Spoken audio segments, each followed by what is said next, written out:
the couple walking together, asks Annie what she thinks the bonfire that Lepping is organizing really means, and also what a barbecue is. Her friend replies that she assumes it must symbolize that they will receive the blessing and then go act to calm them, that they have to stop the arrival of the evils, and she thinks that is what it represents. In addition, she mentions that both Leaping and Elizabeth do that to motivate them for the last time. With everyone already surrounding a bonfire, the hero comments that they are about to begin and asks them not to be shy and to feel free to enjoy.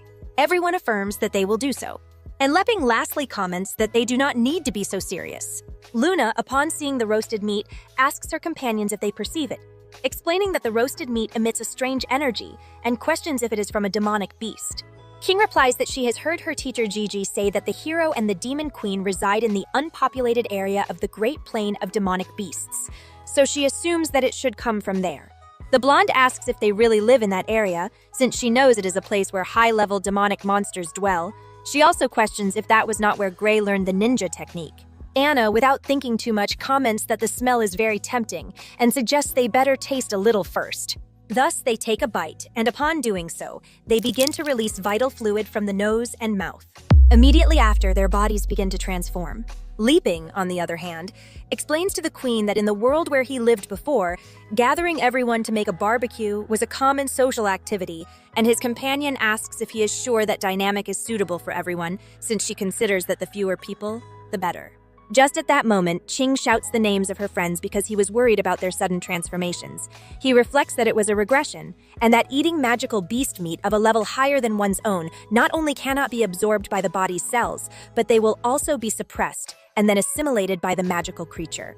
Gigi at that moment asks him not to worry and to remain calm, making a movement, which in the end was a cutting technique, reducing their altered bodies to dust, only to then order them to regroup, sending that dust toward the building and reconstructing the bodies of her subordinates on the bed. After an entire demonstration of skill, she apologizes to the others, and Elif asks Annie in a low voice if Gigi did not use the micro-dust cut on her niece, and if they should not have been eliminated. Annie replies that although that was what she saw, she felt that their magic was still there, and that Miss Gigi was only sending them back to their rooms. Uncle Boss reflects that she deconstructed and reconstructed the bodies of her nieces. He comments to the others that that was not a micro-dust knife technique, but a sword movement that far surpassed the micro-dust knife, and assures that Gigi redefined the physical level of teleportation and healing, which before were only possible with magic. He considers that Gigi is one step beyond human swordsmanship, so much so that they cannot comprehend her. Annie comments that this is a correct analysis, affirming that she did not use even a pinch of magical power just now. She also reflects that it is true that Gigi is at the top of the Demon Lord rank, and that a difference of 1 star can mean 1,000 miles for the others. Therefore, if she ascends again, it will be even more difficult to reach her in power. Even if she could use Raphael's power at will, she does not think she could match her. However, she denies that this will happen and affirms to herself that she will not be left behind. Lepping, on the other hand, replies when the queen asked him about the smaller number of people, pointing out that it makes no sense for there to be so few people. But then he notices that Amelia is missing and asks where she is. The queen replies that she sent her home since something arose there, and she sent her to solve it. But Lepping questions what happened at home, immediately realizing that 2 more people are also missing, asking where they are and confessing that he does not understand what is happening. Gigi, upon hearing him, apologizes, explaining that the 2 could not adapt to this occasion, so she sent them to their rooms to rest.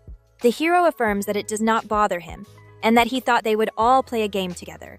But then he assumes that this was what Elizabeth meant, since he thinks that the people from the Sword Saints Guild and his pet must have a fairly regular schedule, and that he did not consider that.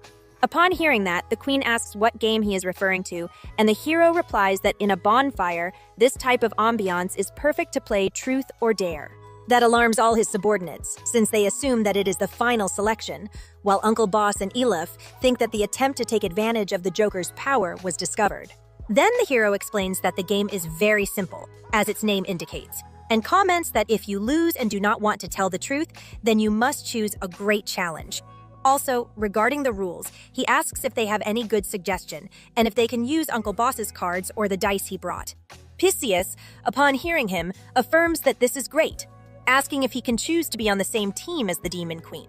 However, Annie replies that he must have misunderstood the game. Gigi, for her part, comments to the hero that it is not necessary to play, and that she will choose the great challenge because under the guidance of Tai Chi thought, she has already eliminated all unnecessary darkness from her body. Heimerdinger reflects that earlier he had thought the queen had died, and with the intention of becoming king, had contributed some of his compatriots to Malfoy, saying immediately that he chooses the truth and asks if they want to know something. Annie, for her part, also chooses the truth and assures that everything they want to know, she can say at any time. Uncle Boss thinks that the hero is reminding them that no matter how strong they have become, they want to be sure they have no secrets, to prevent them from falling into darkness. He responds immediately that he also selects the truth, and that he has nothing to hide. Elizabeth informs that she likewise chooses the truth and asks what he wants to know. But then she changes her mind, affirming that she better chooses the challenge, and questions what he wants her to do. Lepping laughs and clarifies that they are all mistaken, since the game is not played like that, and first they must use cards or dice. The queen, upon hearing him, affirms that this is annoying, asking if he does not realize that besides her, the others do not dare to participate. That is why she wants to declare that this party has ended. At the same time, Lepping thinks that in fact she is right, since if everyone does not know each other well, it is better to do fewer activities. Otherwise, it will be like a forced team building. Thus, the queen snaps her fingers, activating her teleportation power. While channeling, she asks if he wants to play with her, and that she will return to the room with him to have fun until exhaustion. Lepping, upon seeing that she is already leaving, comments that he will let them handle the cleaning, disappearing at once and appearing in the bed, affirming to himself that that was very fast. The queen, being on top of him, affirms that they have repeated these gatherings many times and that they are already boring for her. She asks him not to beat around the bush and to give her a reward for accompanying him to this bonfire. But Lepping, somewhat desperate, asks her to wait, and that only one more step is missing, since as a defender of pure love, he holds it. Elizabeth, impatient, asks what else is missing, and asks him not to say anything else, since she will not let him escape again. It is then that he goes and turns off the lights. Elizabeth understands that he likes a slightly darker environment, and that he should have said so. But then a light appears. It was a message that Lepping wrote on the wall. At that moment, he comments that they are in the hot springs, a place that helps him in silence and prepares him for what is new. Kneeling and with a box in his hands, he confesses that he has been preparing for that moment for a long time. Upon opening the little box, he reveals a ring inside, at the same time asking Elizabeth if she wants to marry him. The queen replies a yes, as if it were a whisper with no words to say anything more. Upon placing the ring and joining their hands, she asks if that was the reason he has been avoiding her all this time.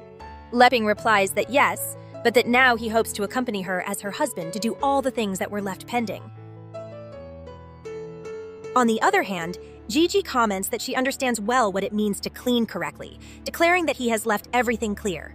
Thus, Uncle Boss says that it seems the evils from beyond are about to descend, asking Gigi and the Dwarf King if they can discuss a strategy. Heimerdinger replies that there is no time, and affirms that his intuition warns that they have already arrived.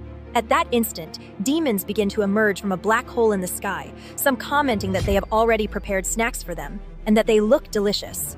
While another asks them not to hold back, that he has already seen 100 ways they can die. And lastly, another demands that they stop talking, and that this world is the best he knows, so he will use his body to descend, and that they can unleash their power one by one. At least the first